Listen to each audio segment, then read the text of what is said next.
जय हिंद। स्वागत है आपका इंडियन न्यूज़ एनालिसिस के एक नए एपिसोड में। दोस्तों, आपको पता होगा कि तेजस जेट्स को लेकर के दुनिया के तमाम देशों ने अपने अपने ऑफ़र भारत को पेश किए हैं और कहा यह भी जाता है कि दुनिया के तमाम देश इसको लेकर के इंटरेस्टेड भी हैं। और अभी हाल ही में बांग्लादेश को ये जेट ऑफ़र किए गए थे, लेकिन अब खबर ये आ रही है कि इंडियन एयरफोर्स बहुत जल्द श्रीलंका के सामने इसकी पेशकश करने वाली है। और इसका जीता जागता सबूत ये है कि श्रीलंकन एयरफोर्स का जो 70वां वर्षगांठ है उसमें भारतीय नौसेना और भारतीय वायुसेना के तकरीबन 23 एयरक्राफ्ट पहुंच चुके हैं जो कि वहां के इवेंट में पार्टिसिपेट करेंगे। और ये काफ़ी खास है क्योंकि इस बार पहली बार ऐसा होगा कि श्रीलंकन एयरफोर्स के जो पायलट हैं वो प्रत्यक्ष रूप से जो तेजस फाइटर जेट्स हैं इनका अनुभव करने वाले हैं। और भारत भी चाहेगा कि तेजस की जो कैपेबिलिटी है वो उन देशों के साथ शेयर की जाए जो तेजस पे इंटरेस्टेड हैं। और इसी सिलसिले में जो एयर चीफ मार्शल आर.के.एस. भदौरिया हैं इंडियन एयरफोर्स के, वो भी कोलंबो थर्सडे को पहुंच चुके हैं और वो श्रीलंकन एयरफोर्स चीफ के निमंत्रण पर पहुंचे हैं। और इसी सिलसिले में भारत की जो वायुसेना है और भारतीय नौसेना के जो जहाज़ हैं वो भी श्रीलंका पहुंच चुके हैं। दरअसल ये जहाज़ 27 फरवरी को ही पहुंच चुके थे और इनको सपोर्ट करने के लिए C-17 ग्लोब मास्टर और C-130J सुपर हरकुलस जहाज़ भी पहुंचा है।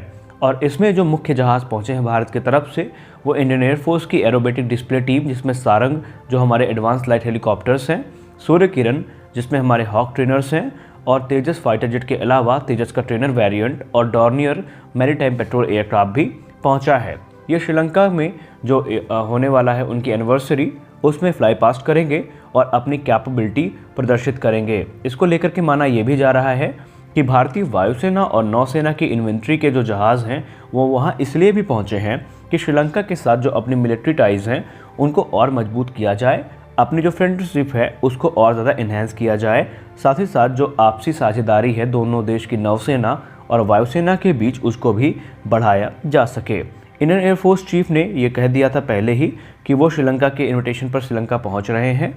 और सबसे खास बात ये है कि वहाँ पे इस समय जो एयर शो होने वाला है, ये कह सकते हैं जो एनिवर्सरी वहाँ पे मनाई जा रही है, उसमें ये माना जा रहा है कि तेजस का जो फुल इंस्पेक्शन है वो श्रीलंकन एक्सपर्ट की तरफ से किया जा सकता है। और ये भी कहा गया है कि श्रीलंका के जो पायलट्स हैं उनको ये ऑफ़र भी किया गया है कि वो इंडिपेंडेंटली इसकी जो शॉर्टीज़ हैं वो ले सकते हैं, ताकि तेजस ट्रेनर और तेजस के बारे में जो उनकी ओपिनियन है वो और ज़्यादा एडवांस हो सकें। और इसीलिए भारतीय वायुसेना पूरी तैयारी के साथ वहाँ पर पहुँची है। लेकिन यहाँ पे उनको असिस्ट करने के लिए जो इंडियन पायलट्स हैं वो वहाँ पर मौजूद रहेंगे। दोस्तों, अगर हम बात करें तेजस की, तो तेजस कोई पहली बार किसी को प्रदर्शित नहीं किया गया। बांग्लादेश को भी तेजस प्रदर्शित किए गए हैं और ऐसा माना जाता है कि भारत ने बांग्लादेश को तकरीबन 45 की संख्या में ऐसे जो जेट हैं उनका ऑफ़र किया है। अब क्योंकि इस समय बांग्लादेश भी काफ़ी लंबे समय से चीनी फाइटर जेट्स का इस्तेमाल कर रहा है और उसे अपनी जो MiG-29 की सीरीज़ है उसको भी 2035 तक रिप्लेस करना है। अब क्योंकि बांग्लादेश ने ऑलरेडी पाकिस्तान को जो JF-17 है वो कई बार ठुकरा दिया है, इसलिए बांग्लादेश तो कभी उन फाइटर जेट्स की तरफ नहीं जाएगा। लेकिन बांग्लादेश का जो आकर्षण है वो तेजस की तरफ देखने को मिला है, क्योंकि तेजस 4th जनरेशन का अपनी श्रेणी में सबसे आधुनिक फाइटर जेट है और इस समय कंपटीशन में ये एकमात्र ऐसा जेट है जो एयर टू एयर कॉम्बैट के साथ साथ जो एयर टू ग्राउंड कॉम्बैट है उसको भी काफ़ी आसानी से परफॉर्म कर सकता है। और दुनिया के कई ऐसे देश हैं जो तेजस को लेकर के इंटरेस्टेड हैं। अब सबसे बड़ा सवाल यहाँ पर आपके सामने ये है कि भारतीय वायुसेना हो या भारत सरकार हो, ये लगातार एक दूसरे देश को ऑफ़र तो तेजस कर रहे हैं, लेकिन क्या भारत समय से इनको डिलीवर कर पाएगा? भारत के सामने सबसे बड़ी समस्या तो इस समय यही है कि पहले जो खुद के लिए 83 तेजस Mk-1A फाइटर जेट्स लिए गए हैं उनको समय से डिलीवर किया जा सके। तो क्या ऐसे में भारत इस समय इस चीज़ को करने के योग्य है? तो आइए इसके बारे में भी हम बात कर लेते हैं। दोस्तों, तेजस को लेकर के पहले ही HAL के चेयरमैन आर माधवन ने ये कंफर्म कर दिया है कि साउथ ईस्ट एशिया और मिडिल ईस्ट एशिया के जो देश हैं वो काफ़ी इंटरेस्टेड है तेजस को लेकर के। और उन्होंने दावा तो यहाँ तक भी कर दिया है कि हिंदुस्तान एरोनॉटिक्स के साथ एक पर्टिकुलर कोई कस्टमर है जो इस चीज़ को लेकर के बातचीत भी कर रहा है। उन्होंने ये कहा कि तेजस का जो एक्सपोर्ट वेरिएंट है विदेशी कस्टमर्स के लिए वो 2023 तक डेवलप कर लिया जाएगा और उसे डेमोन्स्ट्रेशन और टेस्ट फ्लाइट इवैल्यूएशन शॉर्टीज़ के लिए इस्तेमाल किया जाएगा और उन देशों के सामने पेश किया जाएगा जो उसके लिए इंटरेस्टेड हैं।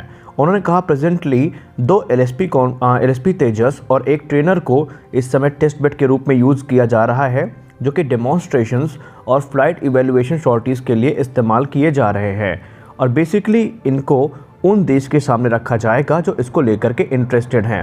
उन्होंने कहा कि एक कोई ऐसा पर्टिकुलर कस्टमर है जिसके साथ भारत की बात चल रही है और वो तकरीबन 12 से 16 फाइटर जेट्स को लेकर के इंटरेस्टेड है, जिनमें से जो सिंगल सीटर और ट्विन सीटर दोनों एयरक्राफ्ट शामिल हैं।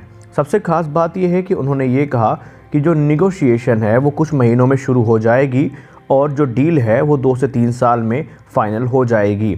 हालांकि HAL की तरफ से ये बताया नहीं गया कि ये विदेशी कस्टमर कौन है जिसके साथ HAL की बातचीत चल रही है। उन्होंने ये भी कहा कि हम कस्टमर के हिसाब से जेट को ये कह सकते हैं कस्टमाइज़ करने के लिए तैयार है। जो एडवांसमेंट वो चाहेगा, जो इन्हांसमेंट वो चाहेगा, HAL वो उसको प्रोवाइड करने के लिए तैयार है। अब सबसे खास बात यहाँ पे सवाल का आंसर आपको जानने की दिलचस्पी होगी कि भारत इन ज़रूरतों को पूरा कैसे करेगा।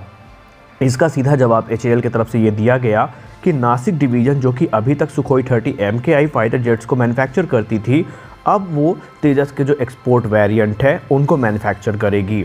और बाकी जो रही बात भारत की 83 तेजस फाइटर जेट्स की, तो बेंगलुरु की जो 2 प्रोडक्शन लाइन्स हैं वो उनका पूर्ण तरीके से इस्तेमाल भारत के 83 तेजस MK1A के ऑर्डर को पूरा करने के लिए किया जाएगा, जो कि रिसेंटली इंडियन एयरफोर्स की तरफ से प्लेस किया गया है। बताया ये जाता है कि बेंगलुरु की जो यहाँ पे ये कह सकते फैसिलिटी है, ये 16 जेट पर एनम के हिसाब से डिलीवर कर सकती है और अगर ऐसा नहीं किया गया तो उन पे पेनाल्टीज़ भी लगाई जाएंगी। सबसे खास बात यह है कि जो नासिक प्लांट है उसको इस हिसाब से एडवांस किया जा रहा है कि जो तेजस के एक्सपोर्ट ऑर्डर्स होंगे उनको पूरा करे। फ़िलहाल उसकी जो कैपेसिटी है वो 5 जेट पर एनम के हिसाब से है, लेकिन ये कहा जाता है कि एक्सपोर्ट के ऑर्डर के हिसाब को कंसीडर करते हुए इसकी जो प्रोडक्शन रेट है उसको बढ़ाया जा सकता है।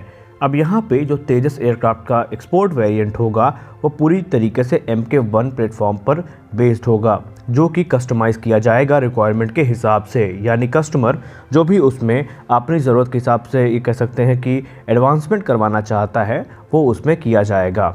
और तेजस EX का जो कंपटीशन है वो इस समय कोरिया का FA-50, चाइना का JL9 और JF-17 एयरक्राफ्ट है। लेकिन फिर भी तेजस को लेकर के जो इंटरनेशनल मार्केट में बातचीत चल रही है वो ये है कि तेजस अपनी श्रेणी का सबसे एडवांस फाइटर जेट है और इन सब एयरक्राफ्ट की तुलना में तेजस काफ़ी ज़्यादा घातक भी है, क्योंकि चाहे एयर टू एयर कॉम्बैट हो या एयर टू ग्राउंड कॉम्बैट हो, तेजस का कोई सानी नहीं है। सिर्फ तेजस का एक्सपोर्ट वेरिएंट ही नहीं बल्कि तेजस का एक ट्रेनर वेरिएंट भी विदेशी कस्टमर्स के लिए तैयार किया जा रहा है, जिसको हम LCA लिफ्ट के नाम से जानते हैं, जिसका इस्तेमाल भारत भी करेगा और हमारे जो विदेशी कस्टमर्स हैं वो भी बड़े पैमाने पर इसका इस्तेमाल करेंगे। HAL ने यह भी कहा कि हम अपने कस्टमर को पूरी तरीके से सेटिस्फाई करने के लिए उनको ये ऑफ़र दे रहे हैं कि वो अपनी ज़रूरत के हिसाब से जो कॉन्फ़िगरेशन चाहेंगे, जो मॉडिफिकेशंस चाहेंगे तेजस में, हम वो करने के लिए तैयार हैं। और विदेशी जो कस्टमर है उनका भरोसा तब ज़्यादा बढ़ा इस पे जब उन्होंने ये देखा कि US नेवी ने भी तेजस की काफ़ी तारीफ़ की थी।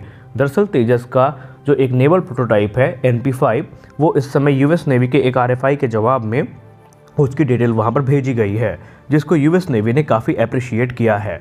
तो इससे भारत का भी कॉन्फिडेंस बढ़ा है और जो कस्टमर तेजस को लेने के लिए इच्छुक हैं उनका भी कॉन्फिडेंस बढ़ा है।